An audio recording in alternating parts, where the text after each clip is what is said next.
오늘 우리가 함께 통독하게 되실 레위기 14장과 15장의 내용은 이러합니다.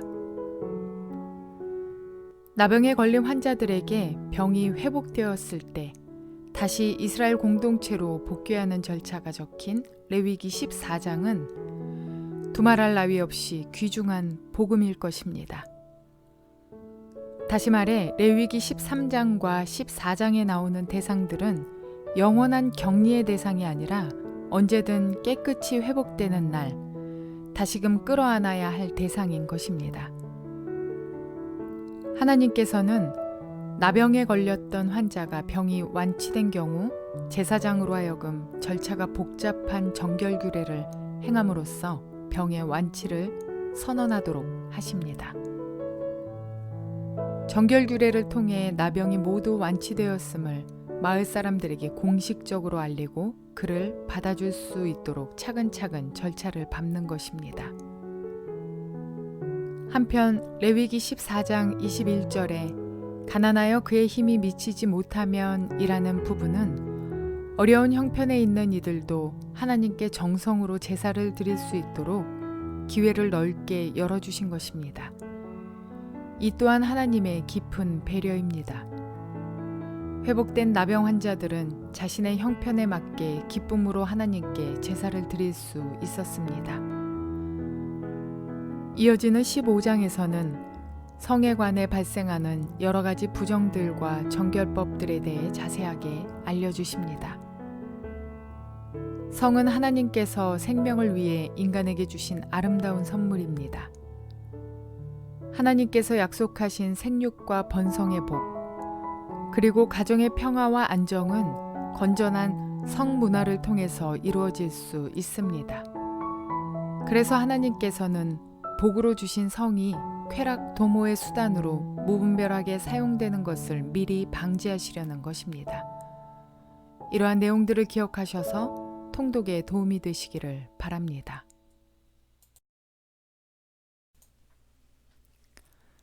레위기 14장. 주님께서 모세에게 말씀하셨다.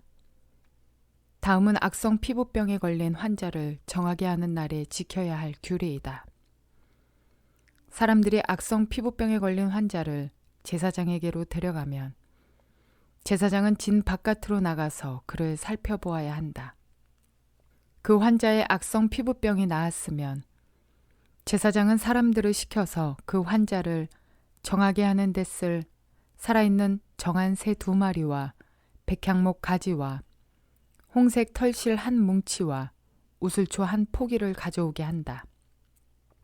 그리고 제사장은 사람들을 시켜서 그 2마리 새 가운데서 1마리를 잡아서 생수가 담긴 오지 그릇에 담게 한다. 그렇게 한 다음에 제사장은 백향목 가지와 홍색 털실 한 뭉치와 우슬초 한 포기와 그리고 그 살아있는 나머지 새를 가져다가 생수가 섞인 죽은 새의 피에 찍어서 악성 피부병에 걸렸다가 정하게 된 그 사람에게 7번 뿌린다. 그런 다음에 제사장은 그에게 정하다고 선언하고 살아있는 새는 들판으로 날려보낸다. 정하다는 선언을 받은 그 사람은 옷을 빨고 털을 모두 밀고 물로 목욕을 하면 정하게 된다. 그리고 진으로 돌아온 후에 그는 이레 동안 장막 바깥에서 살아야 한다. 이레째 되는 날에 그는 다시 털을 모두 밀어야 한다. 머리카락과 수염과 눈썹까지 털을 다 밀어야 한다. 그런 다음에 옷을 빨고 물로 목욕을 하면 그는 정하게 된다.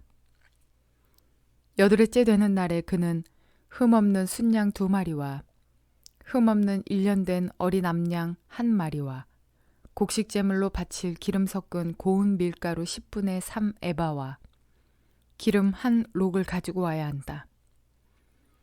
그를 정하게 할 제사장은 정하게 되려는 그 사람을 그 제물들과 함께 회막 어귀 주 앞에 세운다. 제사장은 순양 1마리를 끌어다가 그것을 기름 1 록과 함께 속건제물로 바치는데 그것은 주 앞에서 흔들어 바치는 제물이므로 제사장은 그것들을 흔들어야 한다. 제사장이 그렇게 하고 나면 정하게 되려는 그 사람이 속죄제물과 번제물을 잡는 바로 그 장소, 곧 거룩한 곳에서 나머지 순양 한 마리를 잡는다. 속건제물은 속죄제물과 마찬가지로 제사장의 몫이 된다. 그것은 가장 거룩한 것이다. 제사장은 속건제물의 피를 받아다가 정하게 되려는 사람의 오른쪽 귓볼과 오른손 엄지와 오른발 엄지에 발라야 한다. 그런 다음에 제사장은 기름 한 록에서 얼마를 덜어 왼손 바닥에 붓고 오른쪽 손가락으로 왼손 바닥에 부은 기름을 찍어 그 손가락에 묻은 기름을 주 앞에서 7번 뿌린다. 그리고 제사장은 손바닥에 남아있는 기름을 정하게 되려는 그 사람의 오른쪽 귓볼과 오른손 엄지와 오른발 엄지에 이미 발라놓은 속건제물의 피 위에 덧바른다. 그리고 나머지 기름, 곧 제사장의 손바닥에 남아있는 기름은 정하게 되려는 사람의 머리에 바른다. 그리고 나서 제사장은 주 앞에서 그 사람의 죄를 속하여 주어야 한다. 부정한 상태에서 이제 정하게 되려는 그 사람의 죄를 속하여 주려고 제사장은 속죄 제물을 바친다. 그렇게 한 다음에 정하게 되려는 그 사람이 번제물을 잡으면 제사장은 번제물과 곡식제물을 제단에 바친다. 이렇게 하여 제사장이 그의 죄를 속하여 주면 그는 정하게 된다. 그러나 가난해서 그렇게 많은 것을 바칠 수 없는 사람이 자기의 죄를 속하려 할 때에는 그는 제사장이 흔들어 바칠 속건제물로는 순양 한 마리를 가져오고 곡식제물로 바칠 기름으로 반죽한 고운 밀가루는 10분의 1 에바만 가져오면 된다. 기름은 마찬가지로 한 록이다. 힘이 닿는 대로 산비둘기 2마리나 집비둘기 새끼 2마리를 가져다가 한 마리는 속죄제물로 다른 한 마리는 번제물로 바치면 된다. 8회째 되는 날에 그는 정하게 되려고 바치는 이 모든 제물을 제사장에게로 곧 회막 어귀의 주 앞으로 가져와야 한다. 그러면 제사장은 속건제물로 바칠 순양과 기름 한 록을 받아다가 주에게 흔들어 바치는 제물로 그것들을 흔들 것이다. 그런 다음에 제물을 바치는 사람이 속건제물인 양을 잡으면 제사장은 속건제물의 피를 받아다가 정하게 되려는 사람의 오른쪽 귓볼과 오른손 엄지와 오른발 엄지에 바른다. 또 제사장은 기름 얼마를 왼손 바닥에 붓고 오른쪽 손가락으로 왼손 바닥에 부은 기름을 조금 찍어 주 앞에서 7번 뿌린다. 또 제사장은 손바닥에 남아있는 기름을 정하게 되려는 사람의 오른쪽 귓볼과 오른손 엄지와 오른발 엄지 곧 속건제물의 피를 바른 바로 그곳에 덧바른다. 제사장의 손바닥에 남아있는 기름은 정하게 되려는 사람의 머리에 바른다.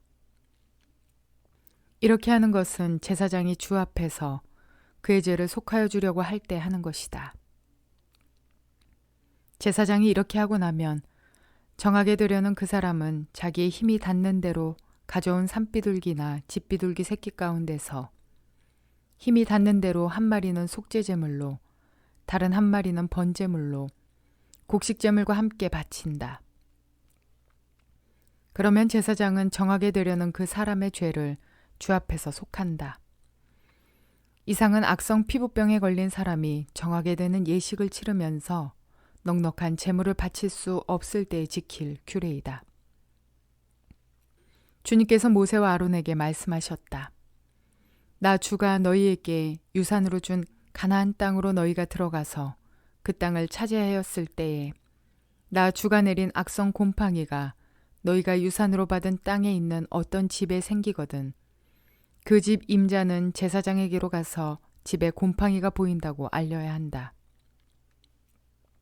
그러면 제사장은 그 곰팡이를 살피러 가기에 앞서 그 집안 사람들에게 지시하여 그 집을 비우게 하여야 한다. 그래야만 그 집안에 있는 모든 물건이 부정하다는 선언을 받지 않을 것이다. 제사장은 집을 비운 다음에 집 안으로 들어가서 살펴보아야 한다. 제사장은 곰팡이가 퍼진 곳을 살펴보아서 그 집 벽에 곰팡이가 퍼져 있고 그 자리에 푸르스름하거나 불구스름한 점이 생겼고 그 퍼진 자리가 벽면보다 우묵하게 들어갔으면 제사장은 그 집 문 바깥으로 나가고 그 집을 이레 동안 잠가두게 하여야 한다. 이레째 되는 날에 제사장이 다시 가서 보고 그 곰팡이가 그 집 벽에 퍼졌으면 제사장은 사람들에게 지시하여 곰팡이가 묻은 돌을 빼내어 마을 바깥에 부정한 곳에 버리도록 하여야 한다. 제사장은 또 사람을 시켜서 그 집 벽을 돌아가며 긁어내게 하고 그 긁어낸 흙도 다 마을 바깥에 부정한 곳에 버리도록 하여야 한다. 그러고 나면 사람들은 다른 돌을 가져다가 그 빼내버린 돌이 있던 자리에 채워놓고 다른 흙을 가져다가 그 집 벽에 발라야 한다. 돌들을 바꾸고 벽을 긁어내어 다시 바른 다음에도 곰팡이가 집 안에 다시 퍼졌으면 제사장이 가서 보아야 한다. 곰팡이가 정말 집 안에 퍼졌으면 그것은 건물에 생긴 곰팡이이다. 그 집은 이미 부정하게 되었다. 집 임자는 그 집을 헐고 돌과 제목과 집 건물의 흙을 모두 다 마을 바깥에 부정한 곳에 내다 버려야 한다. 특히 그 집을 잠가둔 동안 그 집에 들어간 사람은 그날 저녁 때까지 부정하다. 그 집에서 누웠던 사람은 옷을 빨아서 입어야 하고 그 집에서 음식을 먹었어도 옷을 빨아서 입어야 한다. 그러나 제사장이 가서 살펴보고 벽을 다시 바른 다음에 그 집에 곰팡이가 다시 퍼지지 않았으면 이미 곰팡이가 없어진 것이므로 제사장은 그 집을 정하다고 선언하여야 한다. 이제 그 집을 정하게 하여야 하므로 제사장은 새 2마리와 함께 백향목 가지와 홍색 털실 한 뭉치와 우슬초 한 포기를 가져오게 한다. 그 집 임자가 그 2마리 새 가운데서 1마리를 잡아서 생수가 담긴 오지 그릇에 담으면 제사장은 백향목 가지와 우슬초 한 포기와 홍색 털실 뭉치를 살아있는 새와 함께 그 죽은 새의 피와 생수에 담갔다가 그것으로 그 집에 7번 뿌려야 한다. 이렇게 제사장은 새의 피와 생수와 살아있는 새와 백향목 가지와 우슬초와 홍색 털실로 그 집을 정하게 하여야 한다. 그런 다음에 제사장은 살아있는 새를 마을 바깥의 들판으로 날려보낸다. 그렇게 하여 제사장이 그 집의 죄를 속하면 그 집은 정하게 될 것이다. 위에서 말한 것은 모든 악성 피부병과 백선, 옷이나 건물에 생기는 곰팡이, 또는 부스럼이나 뾰루지나 어루러기에 관한 규례로서 사람이나 물건이 언제 부정하게 되고 또 언제 정하게 되는지를 밝히는 것이다. 이상은 악성 피부병에 관한 규례이다. 레위기 15장. 주님께서 모세와 아론에게 말씀하셨다. 너희는 이스라엘 자손에게 말하여라.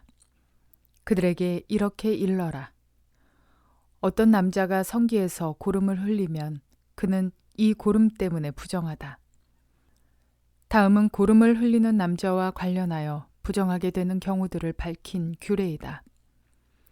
그 남자의 몸에서 고름이 줄곧 흘러나오든지 그 남자의 몸에 고름이 고여 있든지 하면 그는 그것 때문에 부정하다. 고름을 흘리는 남자가 눕는 자리는 모두 부정하다. 그가 앉은 자리도 모두 부정하다. 그의 잠자리에 닿는 사람은 모두 그 옷을 빨고 물로 목욕을 하여야 한다. 그래도 그는 저녁 때까지 부정하다. 고름을 흘리는 남자가 앉았던 자리에 앉는 사람들도 그 옷을 빨아야 하고 물로 목욕을 하여야 한다. 그래도 그는 저녁 때까지 부정하다. 고름을 흘리는 남자의 몸에 닿는 사람들도 모두 그 옷을 빨고 물로 목욕을 하여야 한다. 그래도 그는 저녁 때까지 부정하다. 고름을 흘리는 남자가 뱉은 침이 깨끗한 사람에게 튀면 침 묻은 그 사람은 옷을 빨고 물로 목욕을 하여야 한다. 그래도 그는 저녁 때까지 부정하다. 고름을 흘리는 남자가 타고 다니는 안장도 모두 부정하다. 그리고 그 고름을 흘리는 남자가 깔았던 어떤 것에 닿은 사람은 누구든지 저녁 때까지 부정하다. 그런 물건을 옮기는 사람도 그 옷을 빨고 물로 목욕을 하여야 한다. 그래도 그는 저녁 때까지 부정하다. 고름을 흘리는 남자가 그 손을 물로 씻지 않고 어느 누구를 만졌으면 그에게 닿은 사람은 그 옷을 빨고 물로 목욕을 하여야 한다. 그래도 그는 저녁 때까지 부정하다. 고름을 흘리는 남자가 만진 오지 그릇은 깨뜨려 버려야 한다. 그가 만진 것이 나무 그릇일 때에는 모두 물로 씻어야 한다. 고름을 흘리는 남자가 나와서 정하게 되려면 이래 동안 기다렸다가 옷을 빨고 흐르는 물에 목욕을 하여야 한다. 그런 다음에야 정하게 된다. 여드레째 되는 날에 그는 산비둘기 2마리나 집비둘기 새끼 2마리를 가지고 주 앞 곧 회막 어기로 와서 제사장에게 주어야 한다. 그러면 제사장은 그것들을 받아서 하나는 속죄제로 드리고 나머지 하나는 번제로 드린다. 제사장은 그렇게 함으로써 그 남자가 고름을 흘려서 부정하게 된 것을 주 앞에서 속하여 준다. 남자가 정액을 흘리면 자기 온 몸을 물로 씻어야 한다. 그래도 그 사람은 저녁 때까지 부정하다. 정액이 묻은 옷이나 가죽은 모두 물로 빨아야 한다. 그는 저녁 때까지 부정하다. 남자가 여자와 동침하였다가 정액을 쏟으면 2사람이 다 물로 목욕을 하여야 한다. 그래도 그들은 저녁 때까지 부정하다. 여자가 몸에서 피를 흘릴 때에 그것이 그 여자의 몸에서 흐르는 월경이면 그 여자는 이래 동안 불결하다. 그 여자에게 닿는 남자는 모두 저녁 때까지 부정하다. 그 여자가 불결한 기간에 눕는 자리는 모두 부정하다. 그 여자가 앉았던 모든 자리도 부정하다. 그 여자의 잠자리에 닿는 남자는 모두 옷을 빨고 물로 목욕을 하여야 한다. 그 남자는 저녁 때까지 부정하다. 그 여자가 앉았던 자리에 닿는 남자는 누구나 옷을 빨고 물로 목욕을 하여야 한다. 그 남자는 저녁 때까지 부정하다. 그 여자가 눕는 잠자리든 앉는 자리든 어떤 남자가 그 자리에 닿으면 그 남자는 저녁 때까지 부정하다. 어떤 남자가 그 여자와 동침하면 그 여자의 불결한 상태가 그 남자에게 옮아서 이래 동안 부정하고 그 남자가 눕는 잠자리도 모두 부정하다. 어떤 여자가 자기 몸이 월경기간이 아닌데도 여러 날 동안 줄곧 피를 흘리거나 월경기간이 끝났는데도 줄곧 피를 흘리면 피가 흐르는 그 기간 동안 그 여자는 부정하다. 몸이 불결할 때와 같이 이 기간에도 그 여자는 부정하다. 그 여자가 피를 흘리는 동안 눕는 잠자리는 모두 월경기간에 눕는 잠자리와 마찬가지로 부정하고 그 여자가 앉은 자리도 월경기간에 앉은 자리가 부정하듯이 모두 부정하다. 누구나 이런 것들에 닿으면 부정하다. 그는 옷을 빨고 물로 목욕을 하여야 한다. 그는 저녁 때까지 부정하다. 그러나 흐르는 피가 먹고 나서도 정하게 되려면 그 여자는 이래 동안 기다려야 한다. 그런 다음에 정하게 된다. 여드레째 되는 날에 그 여자는 산비둘기 2마리나 집비둘기 새끼 2마리를 회막 어기의 제사장에게로 가져와야 한다. 그러면 제사장은 그것들을 받아서 하나는 속죄제로 드리고 나머지 하나는 번제로 드린다. 제사장은 그렇게 함으로써 그 여자가 피를 흘려 부정하게 된 것을 주 앞에서 속하여 준다. 너희는 이스라엘 자손이 부정을 타지 않도록 하여라. 그들 가운데 있는 나의 성막을 부정하게 하였다가는 그것 때문에 그들은 죽음을 면하지 못한다. 위에서 말한 것은 남자가 성기에서 고름을 흘리거나 정액을 흘려서 부정하게 되었을 때에 지킬 규례로서 몸이 월경 상태에 있는 여자와 부정한 것을 흘리는 남녀와 그리고 월경 상태에 있는 여자와 동침한 남자가 지켜야 할 규례이다.